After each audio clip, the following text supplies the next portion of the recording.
हमने शहर को दी एक नई पहचान, हम हैं सिंघानिया बिल्डकॉन।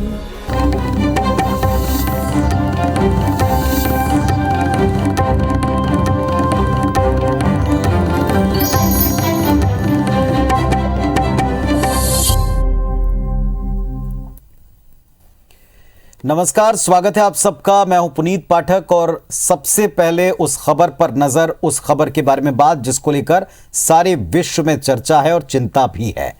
रूस और यूक्रेन के बीच में जंग शुरू हो चुकी है। देश के उन परिवारों के लिए बेहद चिंताजनक स्थिति है जिनके बच्चे इस वक्त यूक्रेन में फंसे हैं। देश के उड्डयन मंत्री ज्योतिरादित्य सिंधिया ने यह बताया कि भारतीय छात्र छात्राओं समेत भारतीय नागरिकों को स्वदेश वापसी का हर मुमकिन प्रयास हो रहा है। आज भी फ्लाइट यूक्रेन के लिए रवाना हुई, लेकिन 3 घंटे बाद यूक्रेन में एयर स्पेस को बंद कर दिया, लिहाजा फ्लाइट्स को भारत लौटना पड़ा। जैसे ही एयर स्पेस शुरू होगा, तत्काल फ्लाइट्स को भी शुरू किया जाएगा। मध्य प्रदेश के करीब 100 छात्र इस वक्त यूक्रेन में पढ़ते हैं। इंदौर की आयुषी और भोपाल के हर्षित ये कल ही वापसी कर चुके हैं। ये राहत की बात है। शाहजहांपुर जिले के 2 स्टूडेंट भी यूक्रेन में फंसे हैं। खुशी दुबे, राजवीर गोहिल यूक्रेन के खार्किव शहर में फंसे हैं। दोनों बच्चों के परिजन यूक्रेन के मौजूदा स्थिति को लेकर बहुत ज्यादा चिंतित हैं। मामले पर प्रदेश के कैबिनेट मंत्री विश्वास सारंग कहते हैं कि दिल्ली में मध्य प्रदेश के अधिकारी मुख्यमंत्री के निर्देश के बाद विदेश मंत्रालय से लगातार कांटेक्ट में हैं। हेल्पलाइन नंबर जारी हो चुके हैं। केंद्र और राज्य सरकार दोनों भारतीय छात्र छात्राओं की वापसी के लिए हर तरह का प्रयास कर रहे हैं। जल्दी सारे स्टूडेंट वापस आएंगे, उम्मीद है। स्वास्थ्य मंत्री प्रभुराम चौधरी ने यूक्रेन में जो एक छात्रा सृष्टि विल्सन फंसी हैं उनसे फोन पर बातचीत की है, आश्वासन दिया है कि जल्दी उनकी वापसी होगी।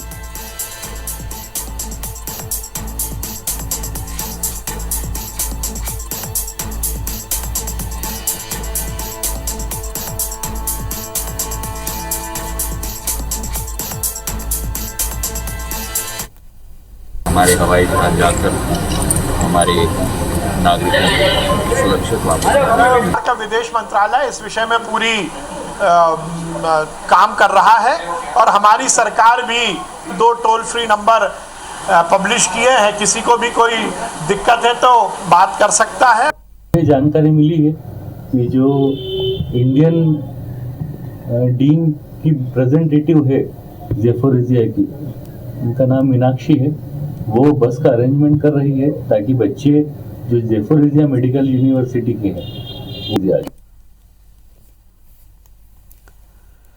और भारतीय विदेश मंत्रालय एक प्रेस कॉन्फ्रेंस कर रहा है। सबसे पहले आपको सुनवाते हैं इस प्रेस कॉन्फ्रेंस में क्या बताया जा रहा है। We've also asked our embassies, our ambassadors in the countries neighboring Ukraine, and I mentioned these Poland, Romania, Slovakia and Hungary, to send teams of their officers to the border areas with Ukraine to facilitate the exit of Indian nationals from Ukraine, to permit them to come into their countries, so where they can be safely evacuated back to India. And MEA teams are on their way as we speak to Zahoni border post in Hungary, Krakwiers land border in Poland, Visny Nemke in Slovak Republic, and Suceava land border in Romania. We have also asked some of our officers to go across and set up camp offices in Ukraine close to the border. 2 of the places we have identified are Lviv, which is close to Poland, and Chernivtsi, which is close to Romania. And here I think will be sort of facilitation points. Now our embassy has, it's a very complicated, very evolving situation. It's obviously, certain areas there's conflict. We can't have a single sort of advisory that fits all situations. We have to evolve. We have to see where we are and how and which part of the country you're looking. तो विदेश मंत्रालय एक press conference कर रहा है जिसमें बता रहा है कि पोलैंड के रास्ते भारतीयों को सकुशल वापसी कराने का प्रयास होगा। जो भारतीय वहां फंसे हैं उनकी वापसी पहली प्राथमिकता है हमारे देश की सरकार की। और साथ ही ये भी जानकारी दी गई कि देश के प्रधानमंत्री आज बात करने वाले हैं राष्ट्रपति से, रूसी राष्ट्रपति से। कुछ ही देर बाद ये बातचीत हो सकती है। चलिए, इस बीच हमारे साथ हर्षित शर्मा जो यूक्रेन से कल ही सकुशल लौटे हैं छात्र जुड़ गए। हर्षित, वाकई आज आपको यहाँ वापस सकुशल देखकर परिवार जितना सुकून महसूस कर रहा होगा, हम लोगों को भी उतना ही अच्छा लग रहा है। सबसे पहले तो आपके तमाम फ्रेंड्स वहाँ होंगे, आज जो स्थिति वहाँ बनी है, आप निश्चित तौर पर सुकून महसूस करेंगे कि आप वापसी कर चुके हैं। लेकिन आपके कितने साथी वहाँ पर अभी फंसे हैं? आपका उनसे कांटेक्ट हो रहा, उनसे बातचीत हो रही, वो किस हाल में है? जी जितने जैसे अभी मैं जिस फ्लाइट से आया वो 22 फरवरी को वहां से आई है, और उसमें बहुत सारे मेरे फ्रेंड्स नहीं आए, बट क्योंकि उसकी फ्लाइट की टिकट भी काफी एक्सपेंसिव थी तो काफी कम लोगों ने की, और काफी शॉर्ट टाइम के लिए विंडो ओपन था, काफी जल्दी वो फ्लाइट बुक हो गई। मेरे बहुत सारे फ्रेंड्स अभी भी यूक्रेन में हैं, एंड मैं उनसे सबसे तो मेरा कांटेक्ट नहीं हो पाया, बट काफी लोगों से मेरा कांटेक्ट हुआ। मैंने उनसे पूछा क्या कंडीशन है, तो आज सुबह से कंडीशन थोड़ी सी ज्यादा डिटेरियोरेट हो रही है यूक्रेन में, और बॉम्बिंग जैसा कि मेरे फ्रेंड्स ने बताया और मैंने न्यूज पे भी देखा कि काफी सिटीज है जहां पे बॉम्बिंग हुई है, जिसमें कि खार्किव जो कि यूक्रेन की 3rd लार्जेस्ट सिटी है, इवन कीव में भी हुई है, जिसके कारण फ्लाइट्स कैंसिल कर दी गई थी। यूक्रेन में मार्शल लॉ लगा दिया गया है और थोड़ा सा पैनिक का सिचुएशन है अभी छात्रों में। जी हर्षित, जैसा आप बता रहे हैं कि कुछ फ्रेंड से आपका कांटेक्ट हुआ है, आप क्या खार्किव से ही हैं? मतलब आप वहीं पर पढ़ रहे थे, आपका वही शहर था, या कुछ और आपके पहचानने जानने वाले हमारे देश के स्टूडेंट वहाँ की अन्य शहरों में है और उनसे आपका कांटेक्ट हो, जो स्थिति है उससे वो वापस लौट पाएं? अब भारत सरकार भी उसके लिए काफ़ी सारे प्रयास कर रही है, आपको भी पता होगा, तो क्या ये प्रयास में कुछ बताया कि कैसे वापसी हो पाएगी, कब से वो उनको निकाल पाएंगे? उनको कोई सूचनाएं मिल रही हैं? जी मेरा जो शहर है जिससे मैं पढ़ाई अपनी कंप्लीट कर रहा हूँ वो विनित्सा है, विनित्सा नेशनल मेडिकल यूनिवर्सिटी, जिसमें मैं 3rd ईयर का स्टूडेंट हूँ, जो कि कीव से 250 किलोमीटर की दूरी पे है। बाकी मेरे और भी फ्रेंड्स हैं जो कि दूसरे यूनिवर्सिटी में हैं, बट मेरी अभी बात मेरे विनित्सा कॉलेज के विनित्सा में जो स्टूडेंट्स हैं उनसे बात हुई है, तो वो यही बता रहे हैं कि सरकार की तरफ से अभी तो ऐसा कोई नोटिफिकेशन नहीं आया है। सरकार ने ये कहा है कि हम जल्दी से जल्दी करेंगे। गवर्नमेंट पिछले 1 हफ्ते से टच में है स्टूडेंट्स के, उनकी जानकारी पूरी तरीके से ले रही है कि उनका फोन नंबर, उनका एड्रेस, पासपोर्ट नंबर, सब कुछ सरकार के पास ऑलरेडी है, काफी पहले से ले चुकी है। बाकी अभी क्योंकि एयर स्पेस बंद कर दिया गया है तो एयरवे के थ्रू तो नहीं ले जाया जा सकता, दूसरी वाटरवे के थ्रू भी नहीं ले जाया जा सकता, क्योंकि ब्लैक सी पे भी रशियन नेवी मौजूद है। तो सिर्फ एक ही तरीका है अभी फिलहाल निकलने का, वो है पोलैंड। पोलैंड से अगर इंडिया अप्रोच करता है तो पोलैंड के थ्रू ही इंडियंस का इवैक्यूएशन हो सकता है, ऐसा जैसा कि मैंने सुना है कि पोलैंड के थ्रू वे है। जी हर्षित, जैसा आपने बताया ना, ऐसा ही कुछ प्रयास अभी हो रहा है। विदेश मंत्रालय की अभी प्रेस कॉन्फ्रेंस जो हो रही थी, जब हम बातचीत कर रहे हैं आपसे, तो उसमें भी बताया गया कि पोलैंड के रास्ते निकालने का प्रयास हो रहा है। लेकिन 2 तरीके की बातें, क्या आपको ऐसा लगता है कि इसमें थोड़ा सा विलंब हो गया? क्योंकि 1 हफ्ते पहले IBC 24 ने, जिस चैनल पर अभी आप बैठे हैं, उसने भी एक कोशिश की थी स्टूडेंट्स को वहां से वापसी कराने को लेकर प्रयासों की डिटेल जानने की। तब भी ये बात आई थी, एक तो टिकट, उसकी अवेलेबिलिटी, और तीसरा वहां की यूनिवर्सिटीज भी लोगों को फ्री हैंड नहीं दे रही थी कि आप जाएं। एक तरह से जो भी आपके पेनाल्टीज थी उनके बारे में कुछ स्टूडेंट ने अपनी बात बताई। तो मूल दिक्कतें क्या थी, लेट क्यों हो पाए वहां से निकलने में? जी ये कंफ्यूजन हर जगह से था। सरकार ने खैर हमारी इंफॉर्मेशन काफी पहले से ले ली थी, बट सरकार और जो वहां की मिनिस्ट्री है, एजुकेशन मिनिस्ट्री, और वहां की जो यूनिवर्सिटी है, उनके बीच का कोऑर्डिनेशन मुझे ऐसा लगता है ऑन अ पर्सनल लेवल के वो थोड़ा सा कहीं पे मिसमैच हुआ, जिसके कारण इंफॉर्मेशन स्विफ्टली ट्रैवल नहीं कर पाई। यूक्रेन में जिस दिन मेरी फ्लाइट थी 22 फरवरी, उसके पहले तक माहौल एकदम शांत था, सिटी एकदम अपने जॉयफुल मोड में थी, कोई भी दिक्कत नहीं थी। एकदम से पूरा एनवायरनमेंट चेंज हो गया। कल से अगर आप कल से आज की बात करें, रशिया ने हर तरफ से शेलिंग करी है, ठीक है। अगर आप हर्षित, बेलारूस की तरफ से बात करें तो हर्षित वहां से आप भी हमारे शेयरिंग साथ हुई जुड़े है। रहिए। हमारे साथ में एक और साथी जुड़ रहे हैं, कौस्तव हल्दर जी हैं, यूक्रेन से हमारे साथ में जुड़े हैं। कौस्तव, अगर मेरी आवाज आपको आ रही है तो अभी इस समय आप कौन से शहर में हैं, क्या सिचुएशन है और किस तरह के इंफॉर्मेशंस आपको मिल रहे हैं वहां से बाहर निकालने को लेकर? जी मैं अभी विनित्सा में हूँ, अपने हॉस्टल में, विनित्सा नेशनल मेडिकल यूनिवर्सिटी का हॉस्टल में। तो अभी तक हमें जो बम्बार्डिंग का मतलब न्यूज आया था, हम सब पैनिक हो रहे थे। फिर इंडियन एम्बेसी से हमें ये सूचना मिली कि लाइक हमें मतलब 4 देशों से हमें इवैक्यूएट किया जाएगा, पोलैंड, फिर स्लोवाकिया, फिर रोमानिया और हंगरी। इन देशों से मतलब इंडियन रिप्रेजेंटेटिव आ चुके हैं। वो लोग मतलब कोशिश कर रहे हैं हमें उधर, इसके थ्रू से हमें इवैक्यूएट किया जाए। जी। इतना हमें अभी तक सुनने को मिला है। जी कौस्तव, आप इंडिया में कहाँ से हैं, मतलब भारत में कहाँ से हैं और कब से वहाँ स्टडी कर रहे थे? और ये सवाल सारे स्टूडेंट्स जो अपनी दिक्कतें बता रहे हैं, ऐसा लगता है कि थोड़ा और जल्दी ये इनिशिएट होता तो बेहतर स्थितियां बन सकती थी। आप क्या मानते हैं? हाँ जी, मैं भारत में, मैं वेस्ट बंगाल से हूँ, कोलकाता से। तो मतलब ये किसी को आज तक नहीं था कि लाइक इतना जल्दी इतना ये सिचुएशन इतना गंभीर होता जाएगा।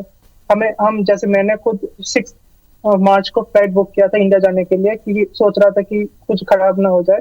पर इतना जल्दी अटैक होगा किसी को, यूनिवर्सिटी से लेके किसी को नहीं पता था। यूनिवर्सिटी भी हमारे साथ मतलब स्टार्टिंग से ही है कि हमें बोले जा रहे कि तुम लोग जा सकते हो, पर यूनिवर्सिटी हमें परमिशन नहीं दे रहे थे स्टार्टिंग में, क्योंकि उनको भी नहीं पता था। तो ये परमिशन आपको कब मिली? क्योंकि ये परमिशन देने में लेट किया यूनिवर्सिटीज ने। ये लास्ट वीक तक का अपडेट हमको मिला था, स्टूडेंट दे रहे थे हमको। उन्होंने कहा था कि उनको परमिशन नहीं बल्कि पेनाल्टी थी अगर आप जाते हैं और क्लास मिस करते हैं तो। जी जी जी। तो यूनिवर्सिटी को तब मतलब हुआ जब वो लुहांस दोनों को इंडिपेंडेंट नेशन घोषित कर दिया रशिया ने। और रशिया ने जब बोला कि यूक्रेन से कोई सॉवरेनिटी नहीं है, मतलब तब थोड़ा सिचुएशन मतलब वॉर्स की तरफ गया। तो यूनिवर्सिटी हमें मई 1 तक हमें टाइम दे दिया कि ऑनलाइन रहो, कोई दिक्कत नहीं है, कर चले जाओ। तो अभी आपका जो इंडियन एम्बेसी से कांटेक्ट है वो थ्रू आपके सोशल मीडिया के थ्रू हो पा रहा है, क्योंकि ट्वीट्स ही आप पढ़ पा रहे हैं, या डायरेक्ट कोई ऐसी फोन लाइन है, कोई नंबर्स हैं जिस पर आप अगर फोन करें तो रिस्पॉन्स हो रहा है? जी, हम उनके थ्रू ट्विटर से, फेसबुक से कनेक्टेड है। प्लस हमारे व्हाट्सएप ग्रुप में सब बहुत हमारे एजेंसी है, हमारे बहुत फ्रेंड्स है जो कि भेजे जा रहे हैं हमें कॉन्टैक्ट, कुछ भी न्यूज हो रहा है। प्लस हमें कॉन्टैक्ट नंबर मिल रहे, व्हाट्सएप कॉन्टैक्ट मिल रहे, हमें उनका ईमेल आईडी मिल रहा है। मैं अभी उनका एक ईमेल किया था, फिर उन्हें पर्सनल कॉन्टैक्ट नंबर भी मिल रहा है, उनका एड्रेस मिल रहा है, सब कुछ मिल रहा है। और वो लोग मतलब ऑब्वियसली इतना स्टूडेंट एक साथ उनको फोन करेंगे तो कांटेक्ट हो नहीं हो पाएगा, तो कुछ को रिस्पांस मिल रहा है, कुछ को नहीं मिल रहा है। सो बट वो लोग अपना मतलब ट्राई कर रहे हैं कि सबको रिस्पांस दे। जी कौस्तभ, हमारी जितने भी लोगों से बात हुई है ना अभी, तो सभी कह रहे हैं कि उनको अभी कहा गया है कि आप सारे फूड आइटम जितने खरीद के रख सकते हैं, जितना पानी वानी लेके रख सकते हैं आप रखें। लेकिन क्या इसमें आपको यूनिवर्सिटी या लोकल जो प्रशासन या लोग हैं इसमें मदद कर पा रहे हैं? क्योंकि जब वॉर की सिचुएशन है तो हर कोई अपनी जान पहले बचाना चाहता है। तो अभी आप लोग सेफ हैं और खाने पीने की चीजें हैं आपके पास जब तक एवैक्यूएट ना हो जाए वहां से? हाँ जी, आज ही मतलब मार्शल लॉ स्टार्ट हुआ यूक्रेन में। सो हम लोग नियरेस्ट सुपरमार्केट में जाके चीजें मतलब स्टॉक कर लिया है, पानी स्टॉक कर लिया है। प्लस मतलब चीजें खत्म हो रहे हैं, पर इधर का गवर्नमेंट मतलब पीछे नहीं हट रही है। लोग फिर से रीस्टॉक किए जा रहे हैं ताकि किसी को कोई दिक्कत ना हो। अपने सिटीजन का मतलब प्रायोरिटी दे रहे हैं, प्लस फॉरेन सिटीजन को अपना प्रायोरिटी दे रहे हैं। प्लस इधर वाटर खत्म हो गया था, कैश खत्म हो गया था एटीएम्स में, तो ये लोग फिर से रिस्टॉक कर रहे हैं। तो हमें अभी तक कोई दिक्कत नहीं हो रहा, बस डर लग रहा है कि बाहर से कुछ हो ना जाए। बट वैसे सिचुएशन बहुत नॉर्मल है। जी, आखिरी बात, कितने स्टूडेंट्स आपके साथ में होंगे? इसका कोई एक एग्जैक्ट फिगर आपके पास में है कि कितने इंडियन स्टूडेंट हैं जो अभी भी वहीं पर हैं? एग्जैक्ट फिगर तो मेरे पास नहीं है, बट विनित्सा में आसपास 200 बंदे तो होंगे जो कि व्हाट्सएप ग्रुप में ज्वाइन होकर बैठे हैं कि मतलब इवैक्यूएशन के बारे में न्यूज उधर मिलता रहा है। तो 200-250 के आसपास इधर बंदे हैं विनित्सा में एटलीस्ट, चलिए, इंडियन स्टूडेंट्स। हम ये उम्मीद करते हैं और ये हमारा जो आपसे बातचीत करने का क्रम है, पूरी कोशिश यही है कि आप लोग सुरक्षित वहाँ से इंडिया आएँ, अपने अपने घरों तक पहुँचें और आगे एक बहुत अच्छे और काबिल डॉक्टर्स बन सकें, जिसके लिए आप इतना दूर इतना रेस्क्यू पर गए हुए थे। हर्षित, आपको भी धन्यवाद और यूक्रेन से जो कौस्तभ हल्दर जुड़े हुए थे उनको भी बहुत धन्यवाद और आपकी सकुशल वापसी के लिए हम सब प्रार्थना भी करें। बहुत धन्यवाद आप दोनों का जुड़ने के लिए। भोपाल में भारतीय जनता पार्टी की अहम बैठक में समर्पण निधि को लेकर सख्ती नजर आए। बैठक में इस मुद्दे को लेकर मंत्रियों विधायकों की क्लास भी लगाई गई। साथ ही हर हाल में समर्पण निधि का टारगेट पूरा करने के निर्देश दिए गए। इस दौरान समर्पण निधि के अलावा आगामी विधानसभा चुनाव और बूथ विस्तारक अभियान पर चर्चा हुई। बैठक में राष्ट्रीय सह संगठन मंत्री शिव प्रकाश और प्रदेश प्रभारी मुरलीधर राव, मुख्यमंत्री शिवराज सिंह चौहान, प्रदेश अध्यक्ष वीरी शर्मा, केंद्रीय मंत्री ज्योतिरादित्य सिंधिया शामिल हुए। बैठक में समर्पण निधि और बूथ विस्तारक अभियान में तेजी लाने को लेकर जिम्मेदारियां तय की गईं। बीजेपी के समर्पण अभियान में 11 दिन में सिर्फ 12 करोड़ ही जमा हो पाए। बीजेपी ने कुशाभाऊ ठाकरे जन्म शताब्दी वर्ष में 150 करोड़ रुपए जुटाने का लक्ष्य रखा है, जिसे पूरा करने में पसीने छूट रहे हैं क्योंकि जिले में अभियान ठप पड़ने से लक्ष्य पूरा होता दिख नहीं रहा। बैठक में राष्ट्रीय सह संगठन मंत्री शिव प्रकाश ने सोशल मीडिया पर फोकस करने का निर्देश दिया है।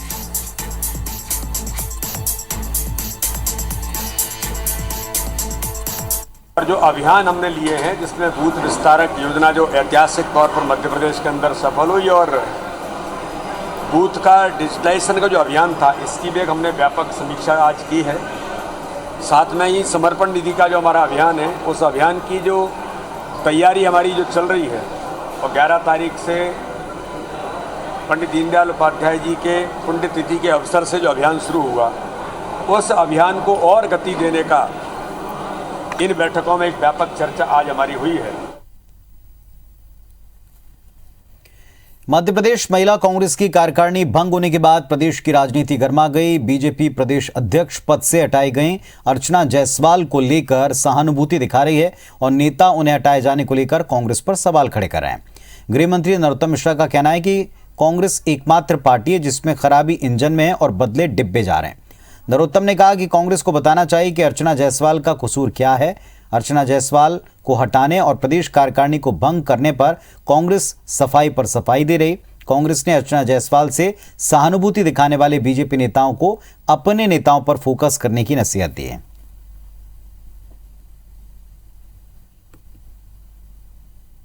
जिस व्यक्ति ने पूरी कांग्रेस घर बिठाल दी, जिसके नेतृत्व में कांग्रेस टूट गई, 30 विधायक छोड़ के चले गए, इंजन में कोई सुधार नहीं कर रहे हैं, डिब्बे बदलना चालू कर देते हैं, पर उनका आंतरिक मामला है। पर एक सवाल तो बनता है कि आदरणीय अर्चना जी का कसूर क्या था, ये तो बताना चाहिए। भाजपा के नेताओं को सहानुभूति बताना चाहिए। जो उनके नेता जो साइड किनारा हो गए, उन पे सहानुभूति दिखाना चाहिए। कांग्रेस के मामले में झांकने का उनको कोई अधिकार नहीं है और कांग्रेस का निर्णय जो है वो कांग्रेस का आंतरिक मामला है। भाजपा को उस पर कहने का कोई अधिकार ही नहीं है। भारतीय जनता पार्टी के 7 मंत्री और भारतीय जनता पार्टी के कुछ नेता जो कि मुख्यमंत्री की कुर्सी पर जिनकी नजर है, तो इंजन तो भारतीय जनता पार्टी बदलेगी। अपनी सरकार में मुख्यमंत्री कौन होगा, ये इनकी दौड़ चल रही है।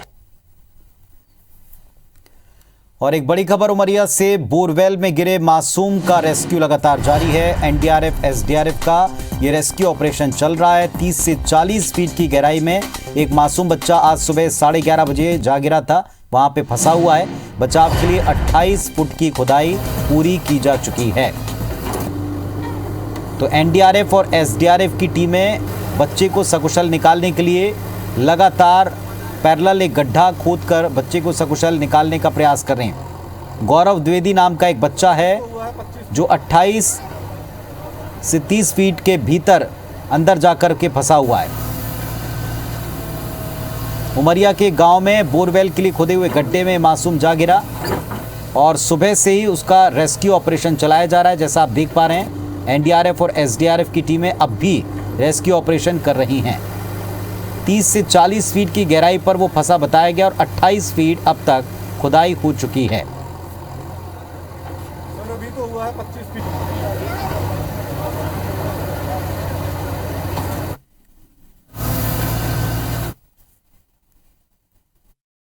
उमरिया जिले में एक बड़ी वारदात आज सामने आई है, जिसमें एक 4 साल के मासूम की जान जोखिम में अभी भी फंसी हुई है। तकरीबन 8 घंटे से एक बड़ा रेस्क्यू ऑपरेशन किया जा रहा है। बता दें, जिले के ग्राम बड़छड़ में आज तकरीबन 10 बजे एक बच्चा बोरवेल में गिर गया। हम आपको दिखाना चाहेंगे मौके की तस्वीरें, जहां ये बोरवेल है, जिसमें आज बच्चा तकरीबन 11 बजे अपनी दादी के साथ खेत में आया हुआ था और अचानक बोरवेल में गिर गया। जानकारी के बाद जिला प्रशासन की टीम मौके पर पहुंची है और लगातार उसका रेस्क्यू किया जा रहा है। हम आपको दिखाना चाहेंगे कि किस तरह से यहाँ एक बड़ी मशीन लगातार गड्ढा कर रही है। 6 घंटे से यहाँ गड्ढा किया जा रहा है और लगभग 28 फीट गड्ढा मशीन के द्वारा किया जा चुका है अभी तक।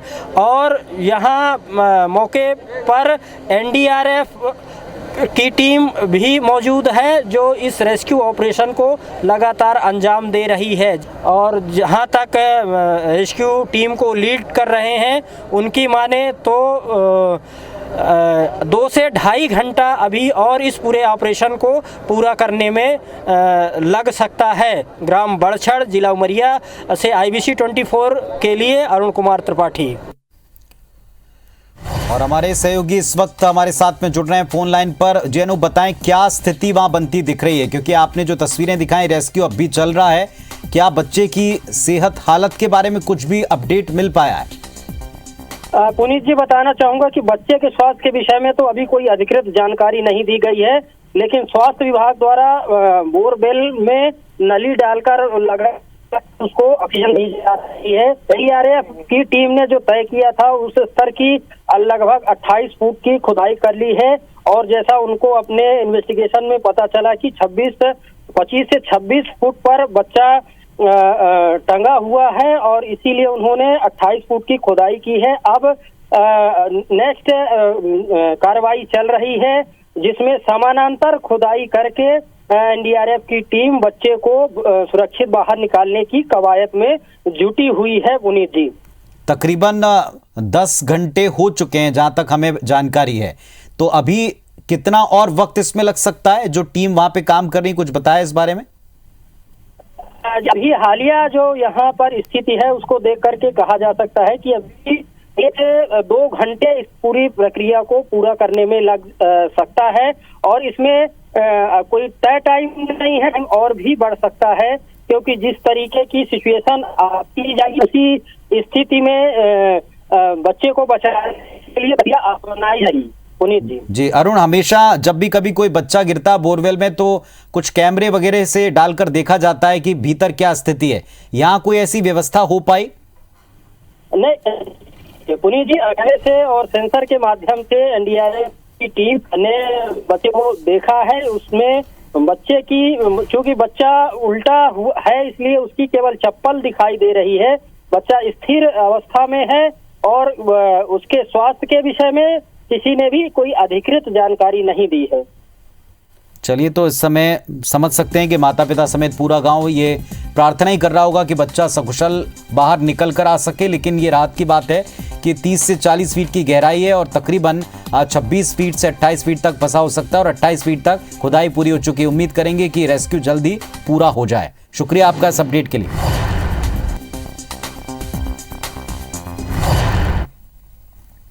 तो इस बुलेटिन में फिलहाल इतना ही। खबरों अपडेट्स के लिए आप देखते रहें IBC 24। नमस्कार।